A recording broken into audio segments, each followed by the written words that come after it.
бул иш кандай алып барылат дешти.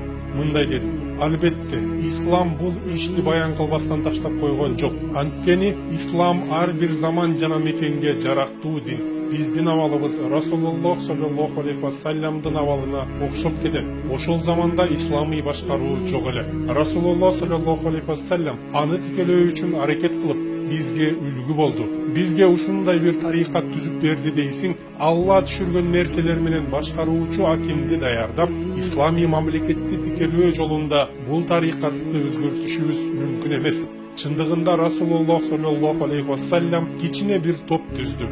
Бул топ ал заттын сахабалар жамааты эле. Аларга исламдан сабак берип, аларды исламий шахсияларга айландырды. Кийин Расулуллах саллаллаху алейхи вассалам даватты ачык алып барууга өттү. Мунун натыйжасында абдан катуу азап кыйынчылыктарга учурады.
Кийин уруулардан нусрат жардам талап кылды. Мындай абал Алла субханаху ва тааля ал затты коргоп, жардам берүү негизинде ал затка согуш баятын берген Медина калкын жеткиргенге чейин турду.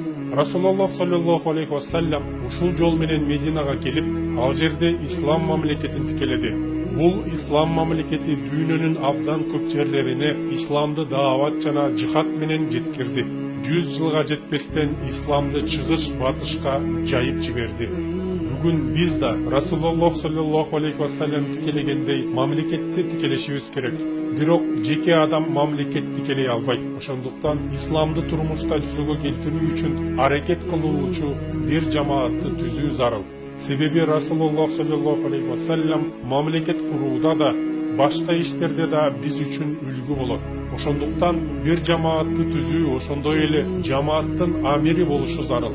Бул жамаат исламды колдонуучу жана аны менен башкаруучу бир мусулман халифаны жүзөгө келтирүү үчүн аракет кылат.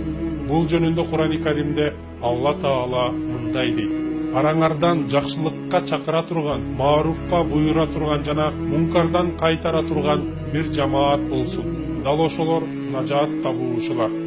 Бул жамаат же хизбтин аракети жана вазифасы жакшылыкка, тактап айтканда исламга даават кылуу, башкача айтканда исламды толук колдонуу, аны менен бирге мусулман халифаны шайлоо, ошондой эле жогорудагы аят бул жамаат же хизбтин вазифасы мааруфка буйруп, мункардан кайтаруу экенине да далалат кылат. Биз кайтара турган мункардын эң чоңу исламдын колдонулбай жатканы, ошондой эле акимдердин иштен алынбай жатканы.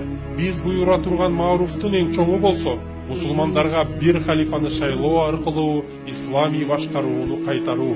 Бул аятта араңардан деп айтылды, баарыңар деп айтылган жок. Муну менен арабыздан бир хизб же жамаат болушуна буйрулуп, анын вазифасы белгилеп берилди. Кийин ушундай хизб же жамаат жүзөгө келтирүүгө аракет кылгандарды жана ага мүчө болгондорду дал ошолор нажат табуучулар деп айтылды. Ошондой эле бул хизб же жамааттын амири да болушу зарыл. Себеби Расулуллах саллаллаху алейхи вассалам: эгер 3 киши бир чөлдө калган болсоңор, бирөөңөрдү амир кылып алгыла деп айтат. Бул иштин маңызы да ушул хизб же жамааттын амири болушу керектигин талап кылат. Эгер ушул нерсени аткарбасак, Алла бизди ушул иш жөнүндө эсеп китеп кылат. Ал эми ушул жамаат бүгүнкү күндө бар, ал түзүлгөн. Ал исламды турмушта кантип колдонууну көз алдына келтирип, азыркы күчсүз акимдерди тактысынан алып таштап, мусулмандарга дүйнө жетекчилигине жана акырет азиздигин кайра алып бере турган бир мусулман халифаны тителөө үчүн күнү-түнү аракет кылууда. Бул жамааттын аты Хизбут Тахрир. Бул хизб 50 жылдан бери аракет кылып келүүдө. Бирок батышка сатылган ислам дүйнөсүндөгү маалымат каражаттары бул жамаатты айтпай келе жатат. Айтса да атын каралап, жаманатты кылып айтып жатат. Бул хизб көптөгөн ислами өлкөлөрдө тыюу салынган.